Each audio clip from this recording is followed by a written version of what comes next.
ऊँट और सियार की कहानी।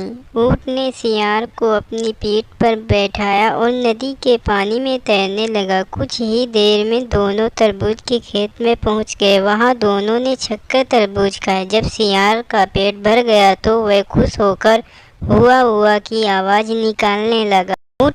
ने उसे शांत करने का प्रयास किया, लेकिन वह नहीं माना। उसकी आवाज़ खेत की कुछ दूरी पर रहने वाले किसान के कानों में पड़ गई। वह समझ गया कि खेत में कोई घुस आया है। हाथ में लाठी लेकर वह दौड़ता हुआ खेत में पहुंचा, जहां उसने ऊँट को खड़ा पाया।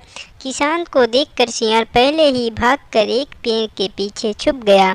अपने विशाल शरीर के कारण ऊँट के लिए कहीं छिपना संभव नहीं था, इसलिए वह वहीं खड़ा रह गया। ऊँट को देखकर किसान आग बबूला हो गया। उसने उसे लाठी से पीटना शुरू कर दिया और पीटते पीटते खेत से बाहर खदेड़ दिया। ऐसी जबरदस्त धुनाई के बाद बेचारा ऊँट कराहते हुए खेत के बाहर खड़ा ही था कि पेड़ के पीछे छुपा सियार चुपके से खेत से निकलकर उसके पास आ गया। ऊँट ने उससे पूछा, तुम खेत में क्यों चिल्लाने लगे? सियार ने उत्तर दिया, मिट्टी खाने के बाद अगर मैं हुआ की आवाज़ ना निकालूं तो मेरा खाना नहीं पचता। उसका उत्तर सुनकर ऊँट को बहुत क्रोध आया, लेकिन वह चुप रहा। दोनों जंगल लौटने लगे। मार खाने के बाद भी ऊँट सियार को पीठ पर लादे नदी में तैर रहा था।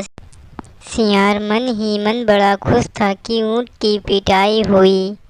जब वे बीच नदी में पहुंचे तो अचानक ऊँट ने पानी में डुबकी लगा दी। सियार डर के मारे चीखा, ये क्या कर रहे हो मित्र? ऊँट ने उत्तर दिया, मुझे खाने के बाद पानी में ऐसे ही डुबकी लगाने की आदत है। सियार समझ गया कि ऊँट ने उसके किए का बदला चुकाया है। वह बड़ी मुश्किल से अपनी जान बचा पाया और पूरी रास्ते डरा सहमा सा रहा। उसे अपने किए का सबक मिल गया था। उस दिन के बाद से उसने कभी ऊँट के साथ चालाकी नहीं की। इस कहानी से हमें सीख मिलती है, जैसे को तैसा। यदि आप सभी को ये कहानी पसंद आई हो तो वीडियो को लाइक करें और चैनल में पहली बार हैं तो चैनल को सब्सक्राइब करें।